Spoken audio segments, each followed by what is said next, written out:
Ano yung regalo mo sa kanya? Ano ba yan? Ang niluluto ko? Masusunog na anak. Okay lang ba kayo dyan? Opo, mami. Okay lang po. Nagugutom pa ako. Pengi pa. Inay, hiyang-hiya naman ako sa'yo. Hapunan na, pinapakain mo sa amin. Puro matatamis. Ano, daddy? Oo nga eh. Ang sakit naman itong donut na to. Baba, ang laki. Nakakutsara, tinidor pa ako. Tumahimik na kayo. Mamaya, pag-aanda ko kayo ng cake. Maraming marami. Samantala, sa kabilang pamilya naman po.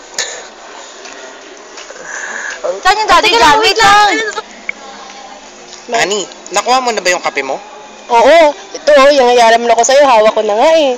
Masarap ba yan? Oo naman, gusto mo ba? Kasi may anak natin. Ayun o, nagpa-piano. Inay, maghapon na ako nakaupo dito. Hindi pa rin ako natututo. Sabi sa'yo, gitaran lang, bili mo sa akin eh. Hello, yung... Anak, sino ba yung katawagan mo?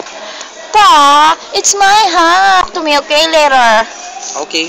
Samantala, ang kanilang baby naman. Yeah!